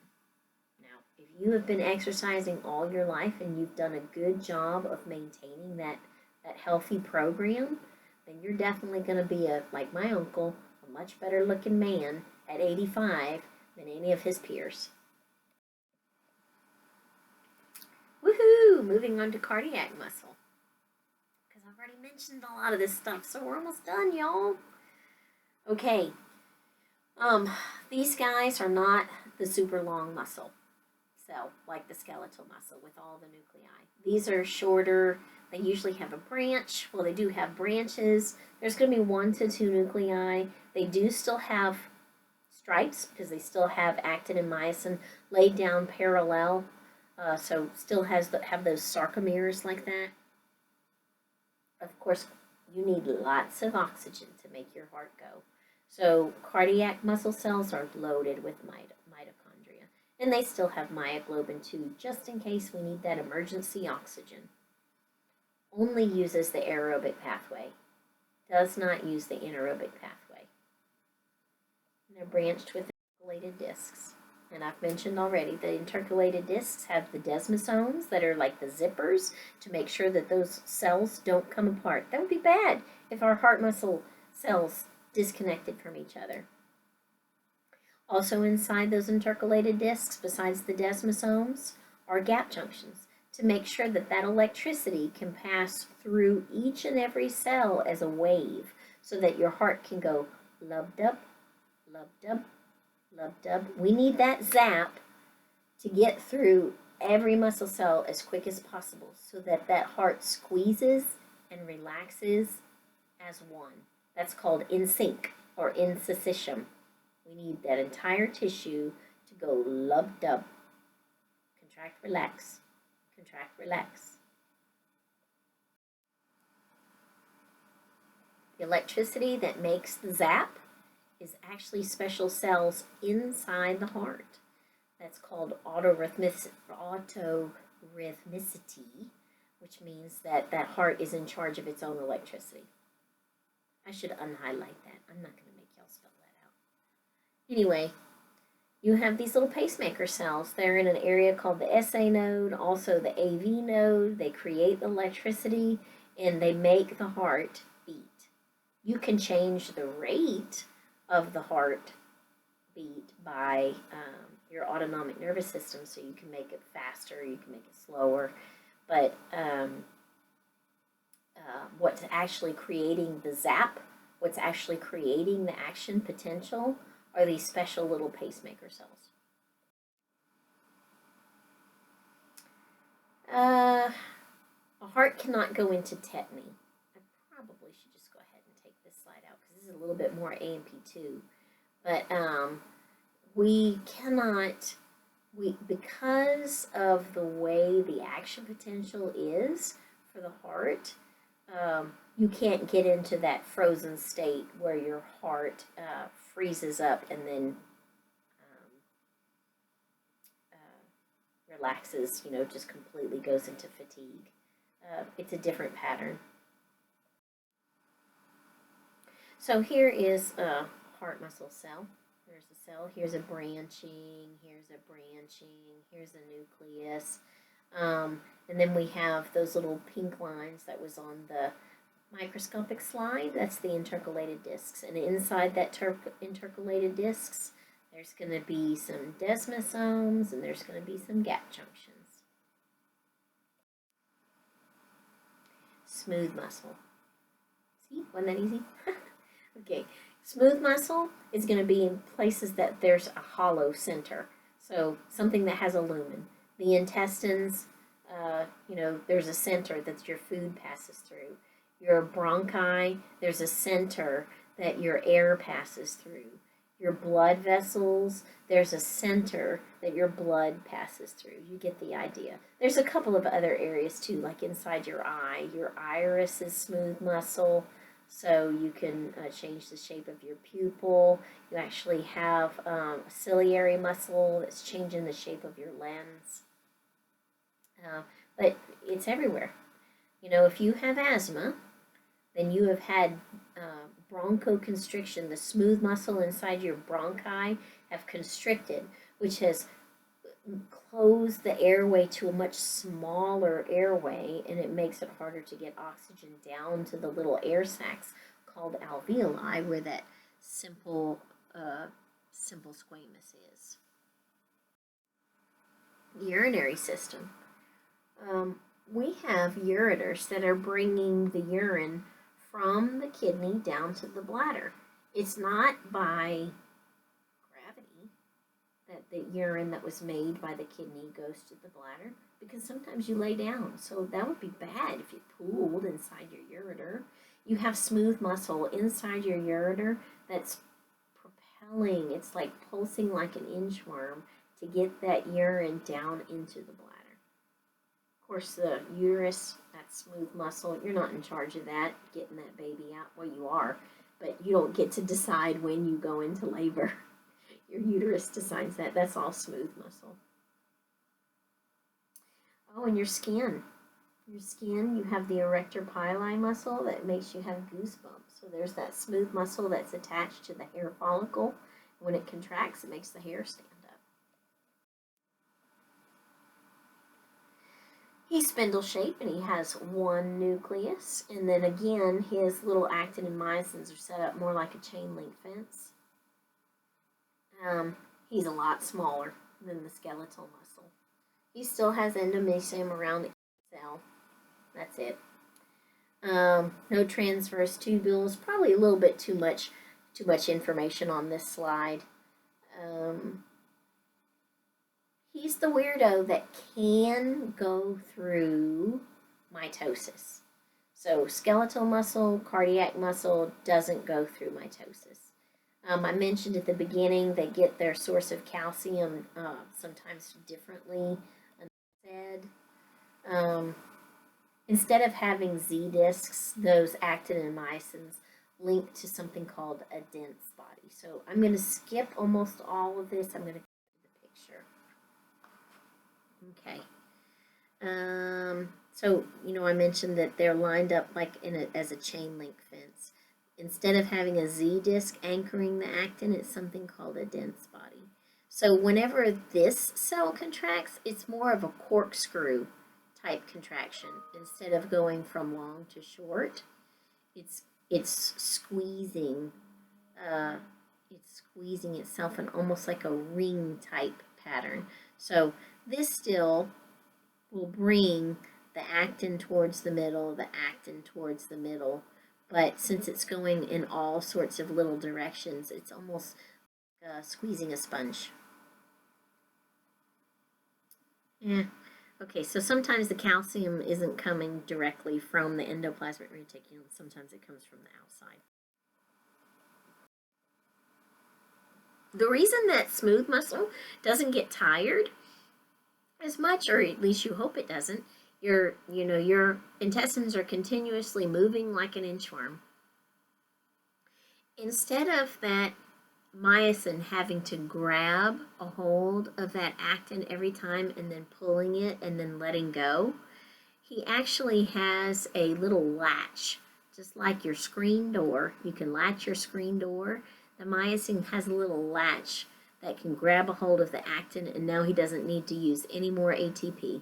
He is attached for a long time, and that lets that contraction go and release and go and release, and I don't need any more ATP to make that myosin let go of that actin. So smooth muscle is fatigue resistance because he can latch on. I think I said this earlier with the skeletal muscle. Satellite cells can do repair. You can't do mitosis for most of your muscle cells, but satellite cells are always around. They're like a stem cell. They are a stem cell that can repair damage. But unfortunately, if it's damaged enough, it's not going to be muscle tissue anymore. It's going to fill it in with connective tissue, and that's scarring, and that's called fibrosis. In smooth muscle, we have another cell called a parasite that can repair smooth muscle.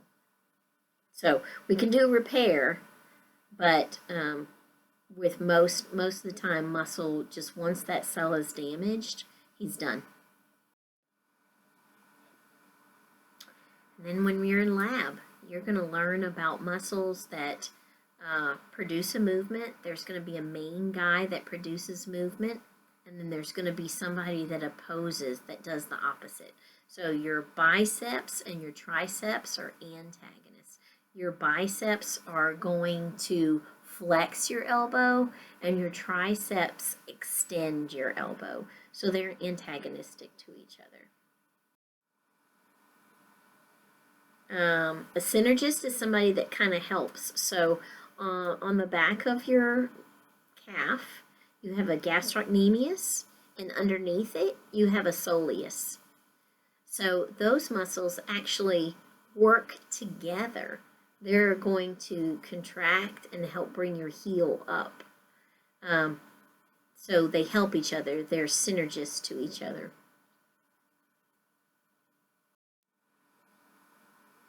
And lever systems. So I told you that bones are leverage for movement because a muscle is the guy that does the contraction and actually does the moving. But a lever system, we have different kinds of levers, and you probably learned that in high school or maybe even middle school, the different classes of levers. So I'm going to go through those real quick. You have a fulcrum, which is what is staying still. It's wherever the lever rests. You have something creating resistance. So maybe what are you picking up? Where is the gravity fighting? And then you're going to have an effort. So in anatomy and physiology, the muscle is the guy that's going to produce the effort. So here's a class 1 lever.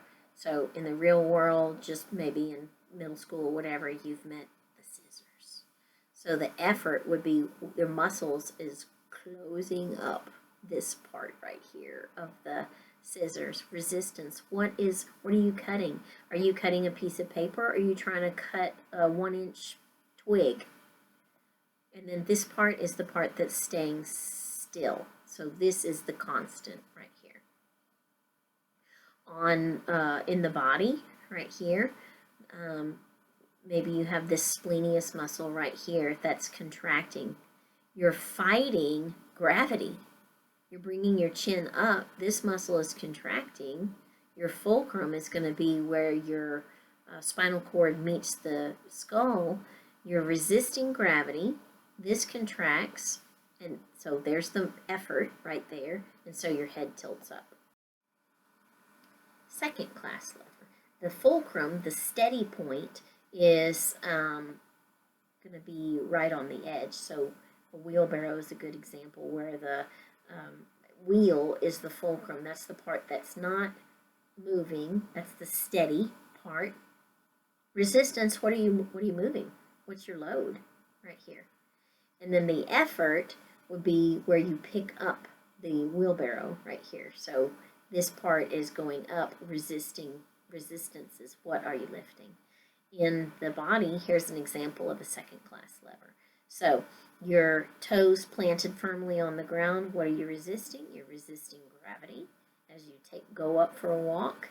The effort is the contraction of that gastrocnemius, of that soleus. Look, they're both attaching to the calcaneus. That's one of the 2 tarsal bones you need to know. So there's the calcaneus. The other one is the talus that the tibia is sitting on. Anyway. And then finally, there's the third class lever. So the fulcrum is going to be on an end right here. So this is using the tweezers. You squeeze the tweezers, and the resistance is, what are you tweezing? Are you tweezing just a hair, or are you trying to tweeze out, I don't know, let's do the 1 centimeter stick off of your child's leg, whatever. It's going to be a little bit harder of a pinch that you'll have to do to get a hold of it compared to the eyebrow. Okay, so in this case, maybe we are hand wrestling. What do you call this? Arm wrestling. So you've got your elbow rested on the table. The resistance is the other person's hand. Look where that biceps comes and attaches to the radius. So the effort is that contraction of that muscle right there, trying to win that whatever that's called, arm wrestling. Some videos to watch.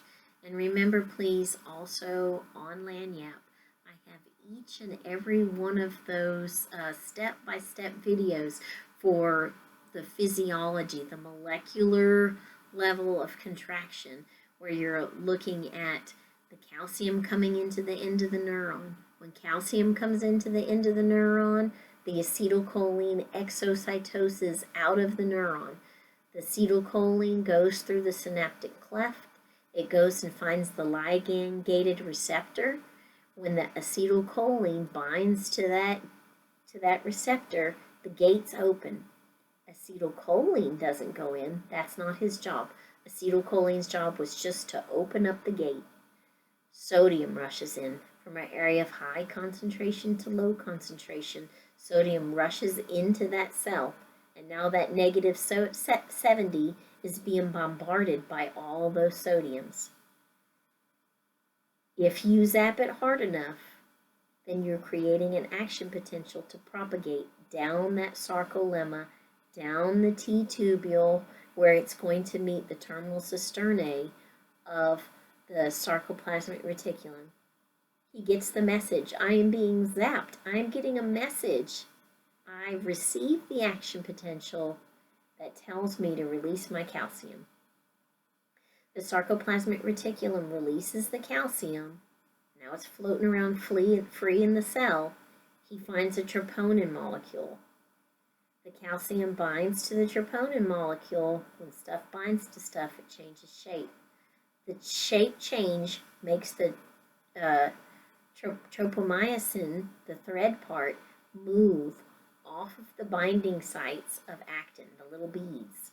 Now myosin can grab a hold of that actin and pull on it. Thanks to ATP, the breakdown of ATP, it pulls on it towards the center, and it's going to keep doing that power stroke until the contraction is complete and your brain says, that's enough contracting, thank you very much. When you quit getting the zap, that calcium gets pumped back into the sarcoplasmic reticulum so that the calcium is no longer bound to the troponin, which makes the tropomyosin cover up the binding sites again, so myosin can't grab a hold of the actin anymore. And then, of course, what makes that myosin move back and forth? ATP.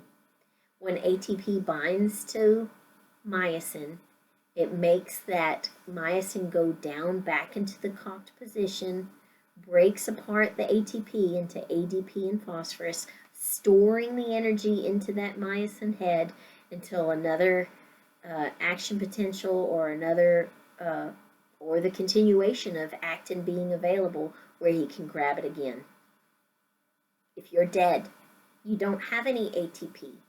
So the myosin can't let go. What makes myosin head let go is the attachment of ATP. You're dead, you don't have ATP, so all of your myosin stays stuck onto the actin in the contracted position, so you get stiff.